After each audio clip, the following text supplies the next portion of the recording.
Two officers laughed as they smashed the sleek black car, their taunts echoing in the crowd gathering around. They thought she was just another helpless victim, someone they could humiliate without consequence. But as the woman calmly stepped forward, pulling out a badge that gleamed under the streetlights, the truth hit like a thunderbolt. They had just destroyed the car of an internal affairs investigator. The afternoon heat wrapped Jackson Heights in a thick, suffocating blanket. The sun's glare bounced off the pavement, and car horns filled the air. Layla Carter, a composed black woman in her early 30s, stepped out of a bustling cafe holding a to-go coffee cup. Her professional demeanor stood out, with her sleek blazer, neatly styled hair, and confident stride. To most, she looked like someone on a mission, a woman with no time to waste. Across the street, her polished silver sedan glinted in the sunlight. It was a car she'd worked hard for, a symbol of years of perseverance. She paused to sip her coffee, savoring the brief moment of quiet before her day picked up again. But this calm was about to shatter. A black and white squad car idled nearby, parked haphazardly at the curb. Inside were officers Daniels and Peterson, both bored and restless. Daniels, a wiry man with a perpetual sneer, nudged his partner. "Look at that," he muttered, his voice laced with smug amusement. "What's she doing driving a car like that? Bet she's got no business around here." Peterson, always eager to follow Daniels' lead, chuckled. "Want to have some fun?" he asked. Layla didn't notice the officer's predatory gaze as she approached her car. Her thoughts were elsewhere. Her next meeting, the deadlines she needed to meet, and the growing list of responsibilities waiting for her at home. She had no reason to suspect what was about to unfold. Daniel stepped out of the squad car, adjusting his belt as if gearing up for battle. His boots clunked heavily against the pavement. "Hey, you there?" he barked, his voice sharp and commanding. Layla froze mid-step, the hairs on the back of her neck standing up. She turned slowly, her calm expression masking the unease stirring within her. "Yes, officer?" she asked, her voice steady but cautious. "Is this your car?" Daniels demanded, nodding toward her sedan with an exaggerated smirk. Layla's brows furrowed slightly. "Yes, it is. Is there a problem?" "Got proof of that," Peterson chimed in, stepping out of the squad car and resting his hand near his baton. Layla sighed inwardly, already sensing where this was going. "My registration and license are in the glove compartment," she replied. Daniel's sneer deepened. "Stay right there. We'll check for ourselves." Before she could protest, he yanked open the car door, his movements rough and invasive. Layla stood rooted to the spot, her mind racing. The crowd began to gather, murmurs rippling through as people paused to watch the scene unfold. A teenager pulled out his phone, whispering, "Yo, this is messed up." The officers began rifling through her car with careless abandon, tossing papers, sunglasses, and her personal belongings onto the pavement. Layla's chest tightened as she forced herself to remain calm. "Officers, this is unnecessary," she said firmly. Daniels shot her a glare. "Quiet. You people always think you're above the rules." The words hit her like a slap, but she didn't flinch. She watched as they continued their reckless search, mentally recording every detail. This wasn't the time to react. This was the time to observe. Layla's calm exterior began to crack as the situation spiraled further. The officers weren't just searching her car, they were putting on a show. Papers flew, her carefully organized glove compartment now looked like it had exploded, and the officers showed no sign of stopping. Daniels chuckled loudly, holding up a bottle of water he'd pulled from under the seat. "What's this? Evidence of a crime?" he sneered, tossing it carelessly onto the ground. The crowd grew thicker, a mix of disbelief and anger spreading through those watching. Smartphones were raised, recording every second of the spectacle. "Why are they doing this?" an older man whispered to his wife. "She doesn't look like she's done anything wrong." Layla's fists clenched at her sides. She wanted to scream, to demand they stop, but she knew better.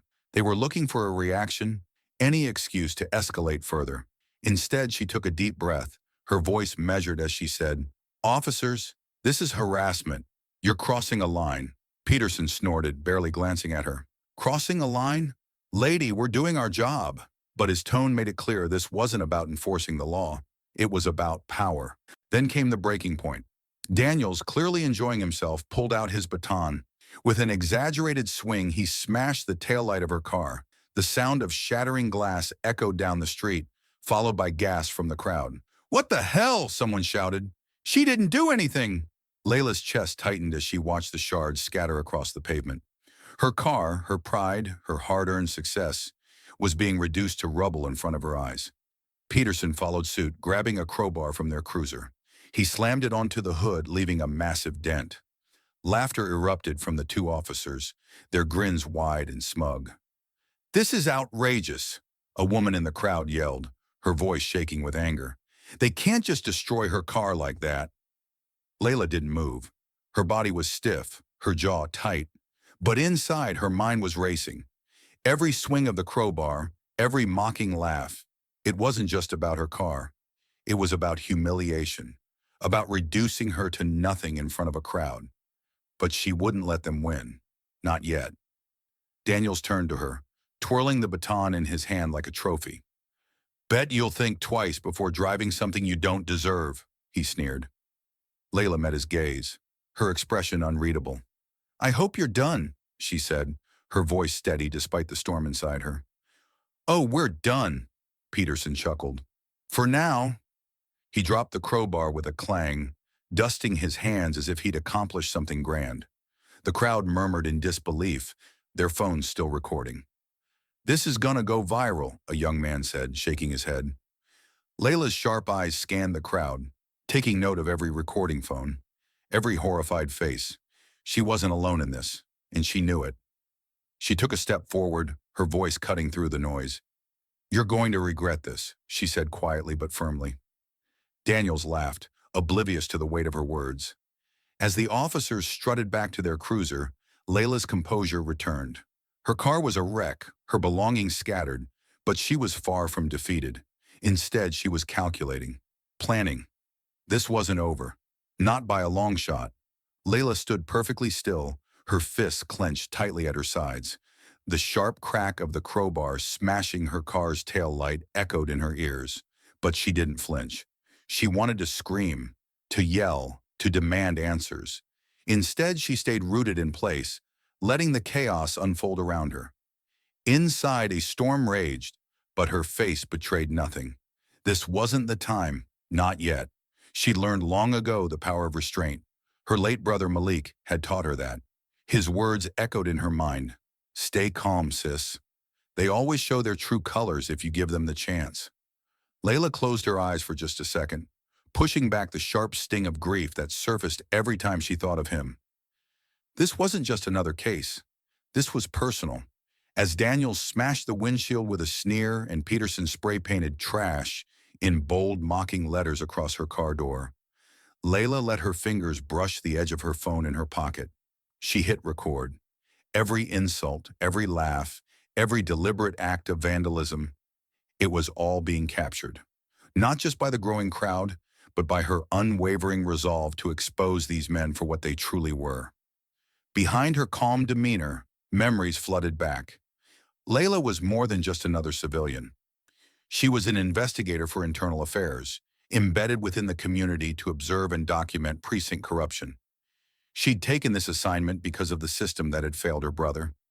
Malik had been a kind, thoughtful man, but that hadn't saved him from becoming another statistic.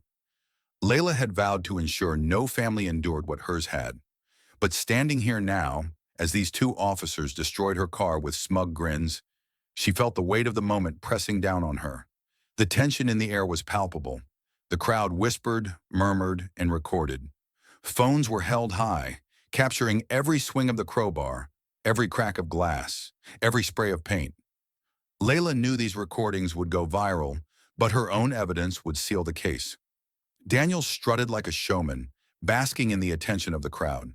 He laughed as he made another swing at the car, muttering something to Peterson about teaching people a lesson. Peterson chuckled, nodding in agreement as he defaced the car further. It was a performance for them, a sickening display of power meant to humiliate.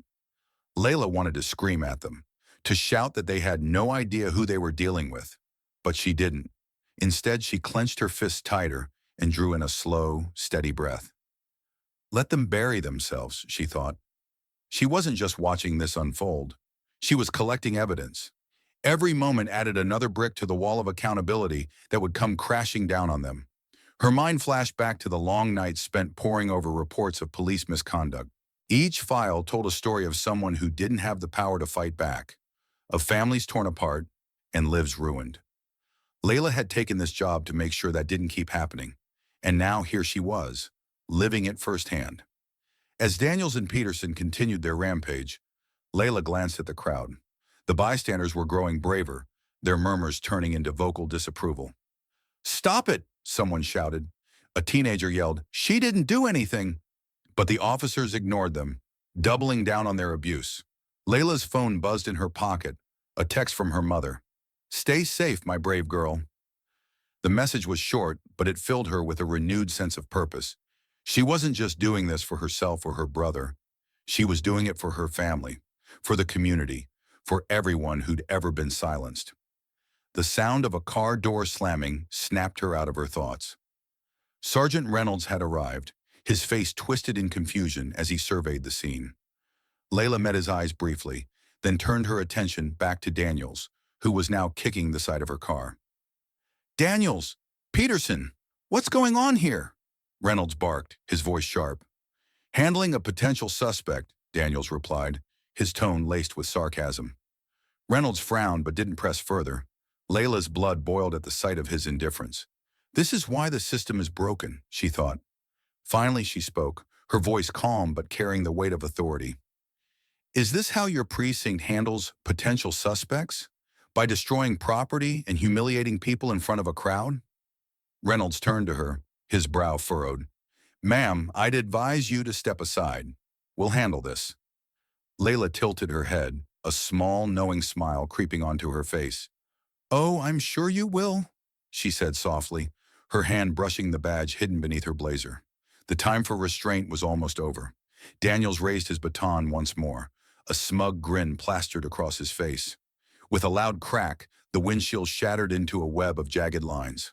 Glass fragments scattered onto the dashboard like sharp confetti. Peterson, standing to the side, laughed as he shook a can of spray paint.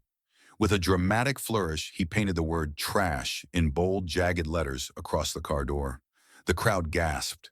Layla stood still, her posture rigid, her fists trembling ever so slightly at her sides. Inside, her anger roared like a caged lion, clawing to be released. But she held it back, her years of discipline keeping her rooted. She adjusted her phone slightly, ensuring the camera caught every moment. This wasn't just for her. This was for the countless others who had been wronged, humiliated, and silenced. Daniels turned toward the crowd, holding his baton like a trophy. "See this?" he said, sneering. "This is what happens when you think you're above the law." The murmurs of disapproval grew louder. "She didn't do anything!" A young man yelled, his voice cracking with emotion. A woman next to him shouted, "You're out of line! Someone stop them!" But Daniels and Peterson didn't stop. They didn't even flinch.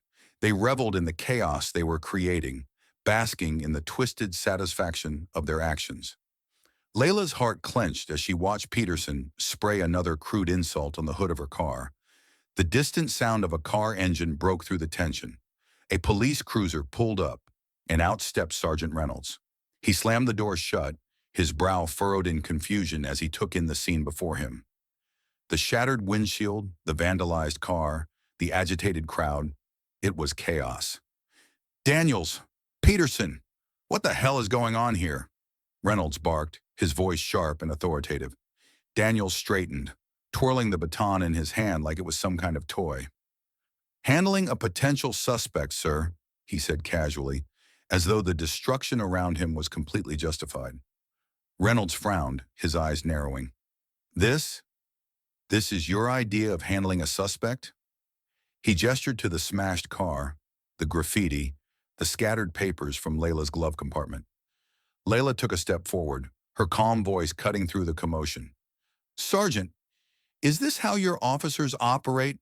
Harass, vandalize, and humiliate citizens in broad daylight?" Reynolds turned to her, his expression a mix of confusion and irritation.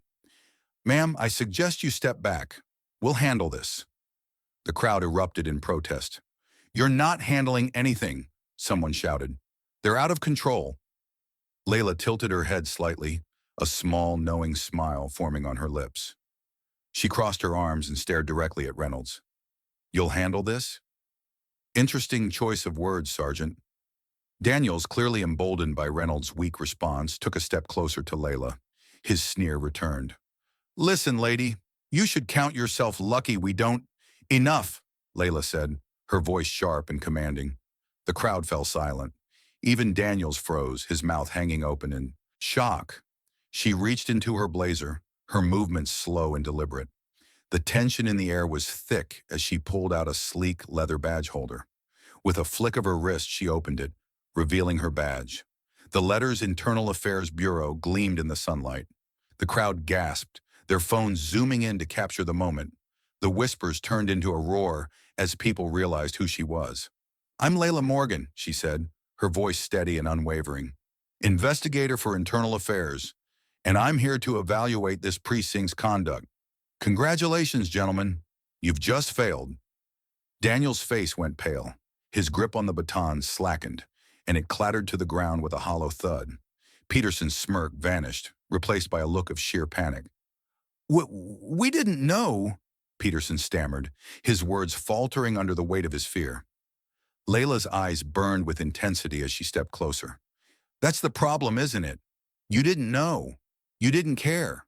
You saw someone you thought was powerless, and you decided to abuse your authority. Well, guess what? That ends today. Reynolds' jaw tightened. Ms. Morgan, we can discuss this internally. There's no need to escalate. Layla's sharp glare silenced him. Escalate? Your officers did that when they turned my car into a wreck for their own entertainment.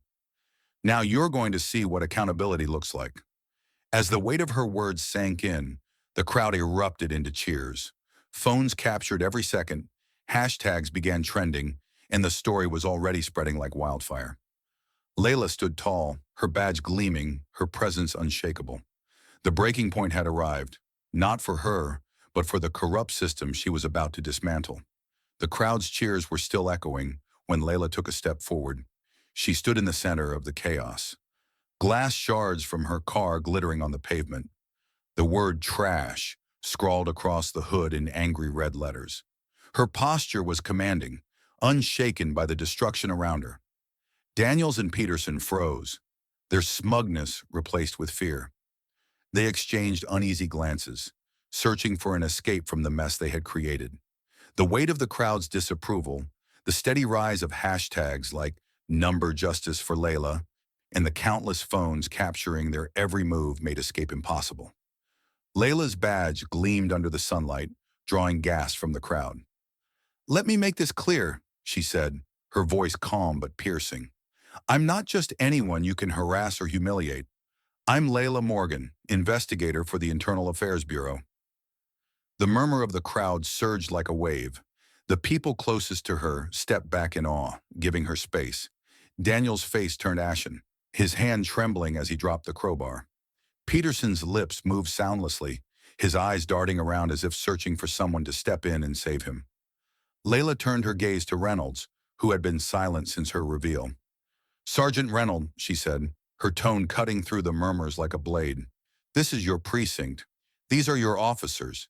Are you going to tell me you condone this behavior? Reynolds shifted uncomfortably. His face betrayed a mix of anger, panic, and regret. Ms. Morgan, he began, his voice low and placating, I assure you, this will be dealt with. We can handle this internally. Internally, Layla interrupted, her tone sharp. She took a step closer, her piercing eyes locking onto his. You want to sweep this under the rug? Like every other complaint your precinct has ignored? Not today, Sergeant. The crowd roared in approval, their chants growing louder. Accountability now, one woman yelled. Others joined in, their voices echoing through the street. The scene was no longer just about Layla. It had become a reckoning for a broken system. Daniels, his confidence entirely shattered, stammered, We didn't know. We didn't realize. Layla turned her full attention to him. That's your excuse? She said, her voice laced with controlled fury. You didn't know? You didn't realize? You didn't think for 1 second that the person you were targeting was a human being who deserved respect? Peterson tried to speak, but his words failed him. The crowd jeered, their anger palpable. I'm here to ensure officers like you are held accountable, Layla continued, her voice rising above the noise. Not just for me, but for every person you've mistreated, every life you've disrupted because you thought you could get away with it. Reynolds stepped forward, raising his hands in a weak attempt to calm the situation. Ms. Morgan, let's not escalate this further. We'll address it back at the station. Layla's glare silenced him instantly. Escalate? This isn't escalation. This is justice. She gestured to the crowd, who cheered in agreement. This is what accountability looks like. Before Reynolds could respond, the sound of approaching sirens cut through the tension. Two unmarked vehicles rolled up, and three plainclothes officers stepped out, their presence immediately shifting the balance of power. One of them, a tall man with a commanding presence, walked straight up to Layla. Miss Morgan, he said, his tone professional yet respectful. We're here to assist. Layla nodded, her confidence unshaken. Arrest them, she said simply, motioning toward Daniels and Peterson. The officers didn't hesitate. Within moments, Daniels and Peterson were in handcuffs, their faces pale and their smugness replaced with humiliation. The crowd erupted into cheers, phones capturing every moment as the two officers were led away. As the scene unfolded, Layla turned back to Reynolds. Sergeant, she said, her voice icy, you'll be hearing from Internal Affairs very soon. And trust me, we won't handle this internally. Reynolds stood speechless as Layla walked away, her badge gleaming and her head held high. The crowd parted for her, their cheers and chants following her every step. This was more than a victory. It was the beginning of a reckoning. The silence in the precinct the following morning was deafening. Officers shuffled around, avoiding eye contact, their usual banter replaced with whispers. The weight of what had happened the previous day loomed like a storm cloud. Layla's name was on everyone's lips, some in anger, others in awe. In her small apartment, Layla sat at her kitchen table, sipping coffee and scrolling through her phone. The hashtags number Justice for Layla and number accountability. Now were trending nationwide. Videos of Daniels and Peterson being handcuffed were everywhere, accompanied by captions like, "When karma comes knocking." Her inbox was flooded with messages, some thanking her for standing up, others sharing their own stories of injustice. Layla placed her phone down and took a deep breath. This wasn't just about her, it was about exposing the deeper rot in the system. She opened her laptop and began drafting her official report for Internal Affairs, attaching the damning videos she had recorded and those shared by witnesses. The doorbell rang. Layla opened it to find Sergeant Reynolds standing there, his face tight with worry. He held his hat in his hands, twisting it nervously. What do you want, Sergeant? Layla asked, her tone sharp but composed. Miss Morgan, Reynolds began, his voice faltering. I came to apologize for what happened. Layla crossed her arms, leaning against the doorframe. Apologize? For what, exactly? For allowing your officers to destroy my car, or for the systemic failures you've turned a blind eye to? Reynolds looked down, unable to meet her gaze. I didn't know they would take it that far, he muttered. That's the problem, Sergeant, Layla shot back. You didn't know because you didn't care to know. And now the world knows exactly what kind of precinct you run. Reynolds sighed, defeated. Look, I don't want this to escalate further. Maybe we can resolve this quietly. Layla straightened, her eyes narrowing. Quietly? She repeated, her voice cutting like a blade. This isn't going away quietly. Daniels and Peterson didn't just vandalize my car. They vandalized the trust people should have in law enforcement. And you let it happen. Reynolds didn't argue. He simply nodded and left, knowing there was no redemption for him in this conversation. Meanwhile, at the precinct, Daniels and Peterson sat in a small holding cell, their uniforms replaced with standard-issue jumpsuits. Peterson, usually cocky, was now pale and silent. Daniels, however, muttered under his breath, "This is all blown out of proportion." Their attorney, a harried-looking man in a wrinkled suit, entered. "The videos are everywhere," he said bluntly. "There's no spinning this. You're looking at charges for vandalism, misconduct, and abuse of power." Daniels scoffed. "We didn't know who she was. If we had—" The lawyer cut him off. "It doesn't matter who she was. You don't treat anyone like that, and now you've brought the entire department under fire." As Internal Affairs launched their investigation, media outlets descended on the precinct. Reporters lined the street, cameras rolling as protesters gathered with signs demanding justice and reform.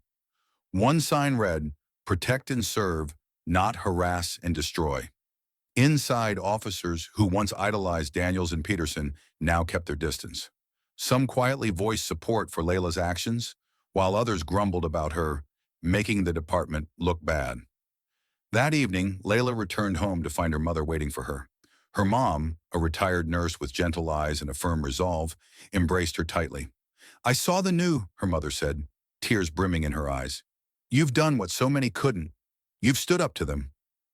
Layla pulled back, her own eyes glistening. "I just did what needed to be done, Mom, for everyone they've wronged." Her mother smiled, her voice steady.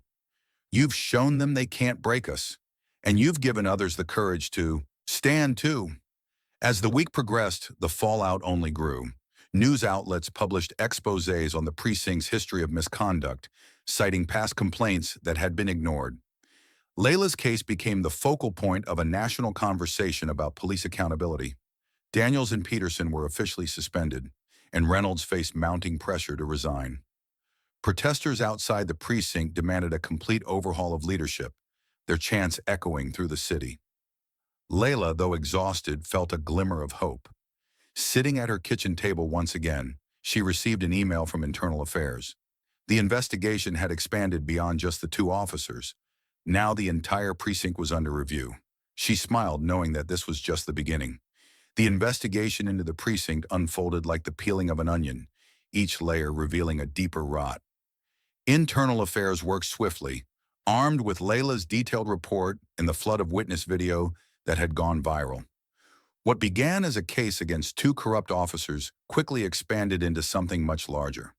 Files were unearthed, cases of excessive force, falsified reports, and complaints from citizens that had been buried under a mountain of bureaucracy.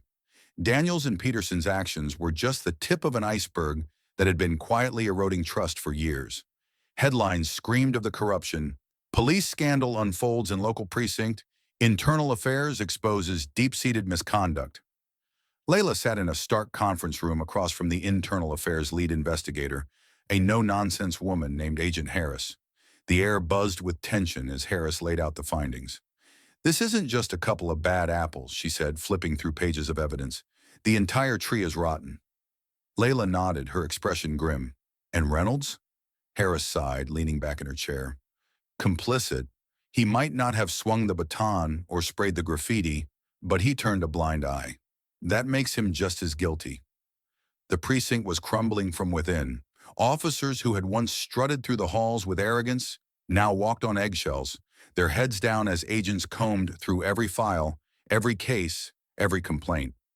The tension was palpable, and even those who believed they'd done nothing wrong felt the weight of judgment pressing down on them. Sergeant Reynolds, once the commanding presence in the precinct, now sat in his office, staring blankly at the wall.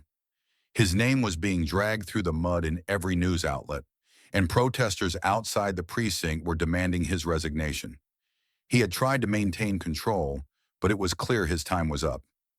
That evening, Reynolds made a last-ditch effort to salvage what was left of his career.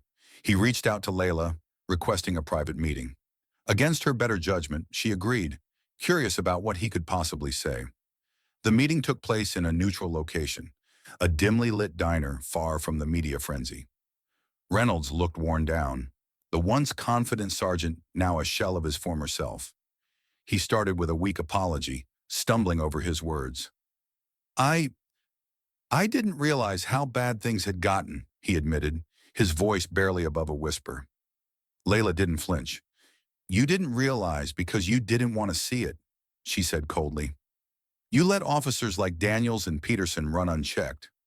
You let the culture of corruption thrive under your watch." Reynolds leaned forward, desperation in his eyes. "I'll cooperate with Internal Affairs.